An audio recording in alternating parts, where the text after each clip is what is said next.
स्वागत है आपका कंटेंट मॉन्स्टर्स के एक और एपिसोड में। और आज के इस एपिसोड में हम रिव्यू कर रहे हैं फिल्म भक्षक का, जो हाल ही में रिलीज हुई है नेटफ्लिक्स पर। भक्षक बिहार के मुनव्वरपुर में एक शेल्टर होम में रैम्पेंट अब्यूज़ के रियल लाइफ केस पर बेस्ड है, जो बहुत सारी चीज़ें एक साथ महसूस कराता है, जैसे कि प्रेडेटर्स को आज़ाद घूमने देने वाली इनसेंसिटिव सोसाइटी, हेल्पलेस विक्टिम्स को चुप कराया जाना और सिस्टम जो ऐसे मॉन्स्टर्स को बच निकलने का रास्ता देती है, जबकि अच्छे लोगों के पास किसी के पास जाने के रास्ते बहुत कम होते हैं। लेकिन भक्षक ये सब कुछ एक स्लेज हैमर अप्रोच अडॉप्ट करके करता है और इसी वजह से फिल्म शायद उतनी पावरफुल नहीं होती जितनी होनी चाहिए थी और टुवर्ड्स द एंड बहुत प्रीची लगती है। शुरुआत में एक टेरिफाइंग इंसिडेंट के साथ ऑडियंस को झंझोड़ कर स्टार्ट होती है ये फिल्म, जो कि ज़रूरी भी था, लेकिन एक लेक्चर के साथ ख़त्म होती है। Small time video journalist Vaishali Singh, जिसका रोल भूमि पेडनेकर अदा कर रही है, अपने कैमरामैन भास्कर सिन्हा संजय मिश्रा के साथ मुनव्वरपुर, असल जगह का थिनली डिस्गाइज नाम में, लड़कियों के लिए एक शेल्टर होम के बारे में एक ऑडिट रिपोर्ट मिलने पर इन्वेस्टिगेशन शुरू करती है। वैशाली को पहले ज़्यादा गहराई में जाने का रिलक्टेंस होता है, लेकिन धीरे धीरे उनका संकोच एक डिटर्मिन्ड इन्वेस्टिगेशन में बदल जाता है, जो मेनली स्टेट रन शेल्टर्स में different part of the states में जाकर अनकंफर्टेबल क्वेश्चंस पूछने पर बेस्ड है। सब कुछ ईवल बंसी साहू आदित्य श्रीवास्तव की तरफ इशारा करता है, जो अपने इक्वली घासली ट्रायो, एक फीमेल वार्डन टाइप जो भी लड़कियों पर प्रे करती है, और कुछ रूथलेस मैन जो लड़कियों को चेक में रखते हैं, की तरफ पॉइंट करता है। और जब वो लड़कियां जिन पे शोषण होता है इनकन्वीनियंट बन जाती हैं इन लोगों के लिए, तो उनकी बॉडीज़ को डिस्पोज ऑफ कर देते हैं।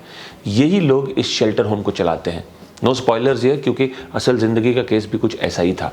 एक top female corp Sai Tamhankar मददगार होती है, लेकिन सिर्फ एक पॉइंट तक। वैशाली को ही सारी हैवी लिफ्टिंग खुद ही करनी पड़ती है। वैशाली की पर्सनल लाइफ पे भी फोकस होता है, जहां उसका हस्बैंड देर रात तक बाहर रहने पर उसे बेरेट भी करता है। हमें ये दिखाता है कि औरतों के लिए अपने दिल की सुनना आज भी कभी कभी कितना मुश्किल होता है। वाल ये हिस्सा फिल्म की कहानी में से डायरनेस को कुछ रिलीफ तो देता है, लेकिन फिल्म को अननेसेसरली लंबा भी कर देता है। अब परफॉर्मेंस की अगर हम बात करें तो भूमि पेडनेकर ने एक बार फिर से दिखाया है कि वो कितनी बैंकेबल परफॉर्मर है, जो लगातार स्ट्रॉन्ग फीमेल कैरेक्टर्स पोर्ट्रे करती आई है और कर रही है। मुंबई की मराठी गर्ल का नॉर्थ इंडियन एक्सेंट बिल्कुल ऑन पॉइंट है, और मूवी में पेट्रियार्की से लड़ाई का इम्पैक्ट उनका फियरलेस प्रेजेंस ज़्यादा करता है देन द राइटिंग इटसेल्फ।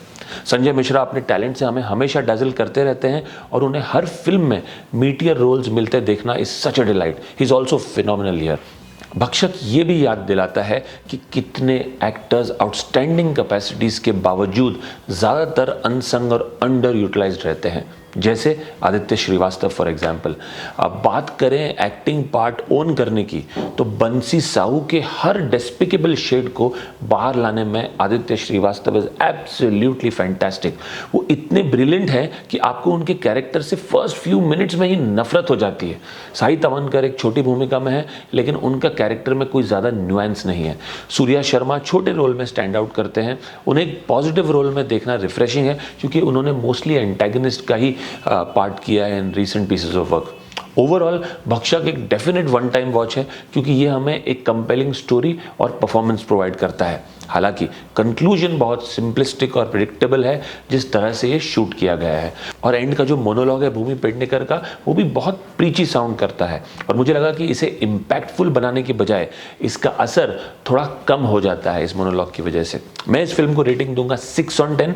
अगर आपने ये फिल्म देखी है तो हमें कमेंट सेक्शन में ज़रूर बताइए कि आपको कैसी लगी, और अगर आपको हमारा रिव्यू पसंद आया हो तो ज़रूर हमारे चैनल को सब्सक्राइब करें, और ऐसे ढेर सारे रिव्यूज़ के लिए आते रहिए। हम आपको जल्दी मिलेंगे।